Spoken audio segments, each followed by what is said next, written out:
अस्सलाम वालेकुम। आज हम बात करेंगे फ्रैक्शंस पे कि कौन सी फ्रैक्शन बड़ी है और कौन सी फ्रैक्शन छोटी है, कंपेयर कैसे किया जा सकता है। फ्रैक्शन इसको हम करेंगे, तीन तरह की जो फ्रैक्शंस होंगी उनको हम देखेंगे। सबसे पहले हमारे पास एक फ्रैक्शन है 6/10 और साथ है हमारे पास 5/10। यानी कि अगर हमारे पास ऐसी फ्रैक्शंस आ जाएँ जिनका डिनोमिनेटर सेम आ जाता है, तो इस तरह की फ्रैक्शन में कौन सी फ्रैक्शन बड़ी होगी। सिंपल रूल है, जिसके ऊपर यानी कि न्यूमरेटर जिसका बड़ा होगा वो फ्रैक्शन बड़ी होगी।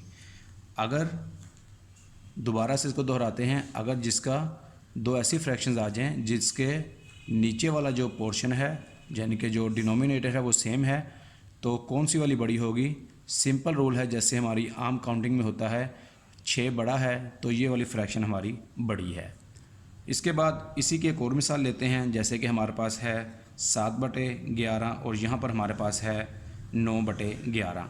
तो इसमें भी उसी तरह से डिनोमिनेटर दोनों में 11 है और फ्रैक्शन बड़ी कौन सी होगी, फ़ैसला होगा ऊपर वाले से यानी कि न्यूमरेटर से। न्यूमरेटर जो बड़ा होगा वो फ्रैक्शन बड़ी होगी। इसमें 9 बड़ा है तो ये वाली फ्रैक्शन जो है वो ग्रेटर देन है इस वाली फ्रैक्शन से।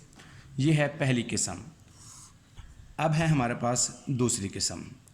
दूसरी किस्म में क्या होगा, जैसे कि हमारे पास फ्रैक्शन है 3/10 और यहाँ पर है 3/9। यानी कि अब हमारे पास इस किस्म की फ्रैक्शन है जिसके ऊपर वाला पोर्शन यानी कि न्यूमरेटर सेम है। अगर इस तरह की हमारे पास दो फ्रैक्शन आ जाती हैं तो फिर फैसला करेंगे नीचे वाले डिनोमिनेटर। लेकिन ये फ़ैसला होगा उलट, यानी कि जो यहाँ पर बड़ा हो जाएगा काउंटिंग में वो उसको हम छोटा शुमार करेंगे और जो छोटा होगा उसे हम बड़ा करेंगे। यहाँ पर चूँकि हमारे पास 9 छोटा है तो इसको हम बड़ा रखेंगे, तो ये फ्रैक्शन हमारी बड़ी हो जाएगी इस वाली से। इसी की एक और मिसाल लेते हैं, जैसे कि हमारे पास है यहाँ पर 6/12 और यहाँ पर है हमारे पास 6/13। तो इसमें क्या होगा, इसमें भी उसी तरह से हम देखेंगे, चूँकि ऊपर वाला हमारा सेम है, फ़ैसला करेंगे नीचे वाले डिनोमिनेटर, तो डिनोमिनेटर फ़ैसला करेंगे उलट हो गए। यहाँ पर जो छोटा होगा उसको हम बड़ा शुमार करेंगे। यह हमारे पास 12 यहाँ पर छोटा है लेकिन ये यहाँ पर बड़ा हो जाएगा, इसको हम करेंगे, ये वाली जो फ्रैक्शन है ये ग्रेटर होगी इस वाली फ्रैक्शन से। ये हो गई हमारी दो इकसाम। इसके अलावा अगर हमारे पास इसी तरह की कोई और आ जाती है फ्रैक्शंस जिनके अंदर ना तो न्यूमरेटर सेम है और ना ही डिनोमिनेटर सेम है, इसको कंपेयर करने का एक और बहुत ही आसान तरीका है कि आपने क्रॉस मल्टीप्लिकेशन करनी है।